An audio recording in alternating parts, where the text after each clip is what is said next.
Rahul Gandhi troll मंत्रालय की मंत्री स्मृति ईरानी का मंत्री पद चला गया, सांसदी चली गई, लेकिन फिर भी लगता है कि मैडम का खाना राहुल का नाम लिए बिना हजम नहीं होता है।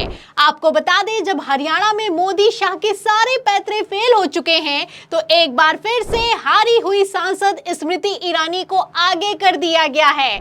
मैडम ने एक बार फिर से अपने चिरपरिचित अंदाज में राहुल गांधी पर निशाना भी साधा है, लेकिन इस बार ऐसी फजियत हुई है कि स्मृति ईरानी मुंह छुपाने को मजबूर दिखाई दे रही हैं। आपको बता दें कि स्मृति ईरानी ने रोहतक में प्रेस कॉन्फ्रेंस की है और इस प्रेस कॉन्फ्रेंस में जो जवाब दिया है, इस पर पलटकर किसी और ने नहीं बल्कि वरिष्ठ पत्रकार रवीश कुमार ने सवाल कर लिया है। जब से सवाल हुआ है तो मैडम की बोलती बंद हो गई है।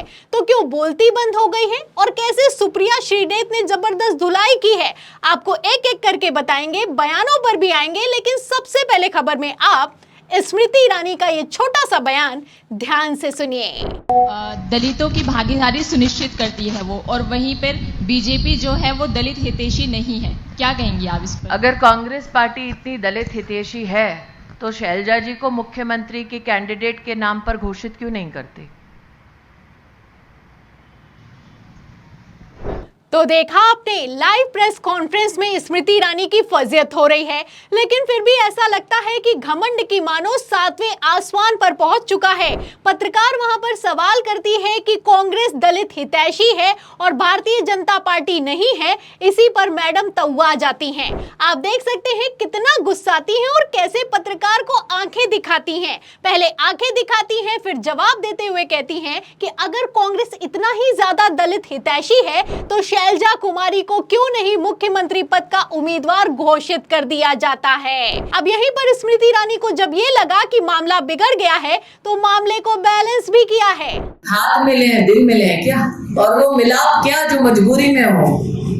मैंने कहा ना, अगर दलितों की इतनी चिंता है तो शैलजा जी को सीएम कैंडिडेट घोषित कर दे, और अगर हाथ मिलने से दिल मिल चुके हो तो हुड्डा जी भी उसका समर्थन कर ही देंगे। तो देखा आपने, पहले तो आंखें दिखाती हैं, फिर उसके बाद मुस्कुराते हुए जवाब देती हुई, या फिर यूं कहें बात को बैलेंस करती हुई नजर आती हैं। मैडम एक तरफ जवाब दे रही हैं, दूसरी तरफ कांग्रेस को चैलेंज कर रही हैं। कहना है कि जबरन हाथ तो मिलवा दिए गए, दिल मिले हैं क्या? यहाँ पर राहुल गांधी के उस वीडियो का जिक्र किया है जिसमें राहुल गांधी ने भरे मंच पर शैलजा कुमारी और दीपेंद्र हुड्डा के हाथों को मिलवा दिया था। मैडम का कहना है कि हाथों को तो मिलवा दिया है, अगर हिम्मत है तो कांग्रेस हरियाणा से मुख्यमंत्री पद के लिए शैलजा कुमारी के नाम को घोषित कर दे। वैसे मैं आपको बता दूं कि जब से स्मृति ईरानी ने यह बयान दिया है, तब से यह बयान सोशल मीडिया पर वायरल हो रहा है और पब्लिक भी पलटकर सवाल कर रही है कि क्या अब हारी हुई सांसद ये तय करेगी कि कांग्रेस में कौन मुख्यमंत्री पद का उम्मीदवार होगा, कौन नहीं होगा। अब इसी पर जाने माने वरिष्ठ पत्रकार रवीश कुमार ने स्मृति ईरानी से पलटकर सवाल किया है। रवीश कुमार ने बाकायदा स्मृति ईरानी के वीडियो को शेयर किया है और जो लिखा है उसके बाद तो स्मृति की भयंकर फजियत हो गई है। तो क्यों फजियत हो गई है, रवीश कुमार ने ऐसा क्या लिख दिया है, ध्यान से सुनिएगा। देखिए, रवीश कुमार लिखते हैं कि बीजेपी शैलजा के लिए चुनाव लड़ रही है। पहले कांग्रेस को तोड़कर अपनी सरकार बनाती रही और अब कांग्रेस में मुख्यमंत्री कौन बने इसका प्रचार कर रही है।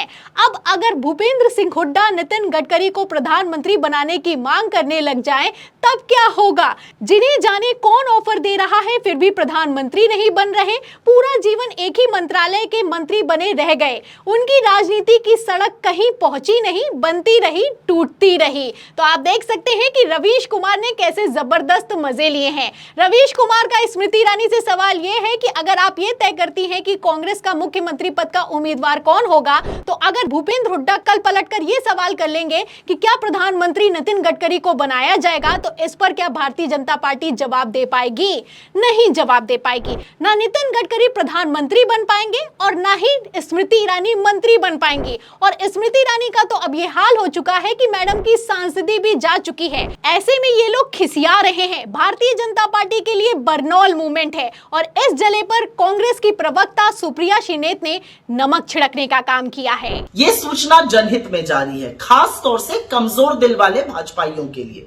राहुल गांधी विजय संकल्प यात्रा लेकर हरियाणा पहुंच चुके हैं और उनको को सुनने के लिए, परिवर्तन करने के लिए जनता नहीं जन सैलाब उमड़ रहा है। और इस जन सुनामी को देखकर कमजोर दिल पर और दिमाग पर गहरा आघात पड़ सकता है। इसलिए भाजपाइयों टीवी और सोशल मीडिया से दूर रहिएगा। ये जन सैलाब आप लोग झेल नहीं पाएंगे। जो समझदार भाजपाई हैं वो आज कहते हुए सुने गए कि अब तो 5-7 सीटें आ जाए, वही बहुत गनीमत होगी। खैर, मेरा काम आपको आगाह करना था, अलर्ट करना था, वो मैंने कर दिया। टीवी और सोशल मीडिया से दूरी बनाए रखिएगा, क्योंकि ये जो जन सुनामी है ये बड़ा बदलाव करने वाली है। सूचना समाप्त होती है। तो तस्वीरें बता रही हैं कि कांग्रेस में हरियाणा की सुनामी आ रही है। आप तस्वीरें देख सकते हैं, जैसे राहुल गांधी ने सड़कों पर भीड़ को इकट्ठा किया है, जैसे राहुल गांधी ने मंच पर नेताओं को इकट्ठा किया है। इन तस्वीरों से भारतीय जनता पार्टी बौखला रही है। और इसी पर कांग्रेस प्रवक्ता सुप्रिया श्रीनेत का कहना है कि अगर भाजपाइयों को मानसिक दबाव में नहीं आना है तो सोशल मीडिया से दूर रहें। वैसे भी मैं आपको बता दूं कि सिर्फ यहां पर सुप्रिया श्रीनेत नहीं कह रही हैं कि हरियाणा में भारतीय जनता पार्टी को 6 से 7 सीटें आने वाली हैं, बल्कि बड़े बड़े वरिष्ठ पत्रकारों ने भी ये माना है कि हरियाणा में कांग्रेस कमाल करने वाली है। दावा तो यहां तक किया जा रहा है कि हरियाणा में 90 विधानसभा सीटों में से कांग्रेस को 60 सीटें आ सकती हैं। 60 सीटें अगर कांग्रेस को आ गई तो भारतीय जनता पार्टी की कैसे नाक कट जाएगी, आप समझ सकते हैं। इन लोगों ने हरियाणा में 10 साल सरकार चलाई है, लेकिन भारतीय जनता पार्टी का चाहे बड़ा नेता हो, चाहे छोटा नेता हो, चाहे कोई कार्यकर्ता हो, हिम्मत नहीं जुटा पा रहा है कि वो सड़कों पर उतरकर वोट मांग पाए। पब्लिक देखते ही दौड़ा रही है। वहीं दूसरी तरफ राहुल गांधी का जबरदस्त स्वागत किया जा रहा है। ऐसे हालातों में आप देख सकते हैं कि हरियाणा के रुझान बता रहे हैं कि हरियाणा के नतीजे क्या होने वाले हैं। भारतीय जनता पार्टी बौखला रही है, और कितना बौखला रही है इसका अंदाजा आप स्मृति ईरानी के बयान से लगा सकते हैं। मैडम अपने संसदीय क्षेत्र को तो बचा नहीं पाई, अब हरियाणा में चुनाव प्रचार करने के लिए उतरी है। चलिए, चुनाव प्रचार करना तो ठीक था, अब कहना है कि कांग्रेस में कौन मुख्यमंत्री होना चाहिए, कौन नहीं होना चाहिए, इस पर राहुल गांधी से सवाल कर रही है।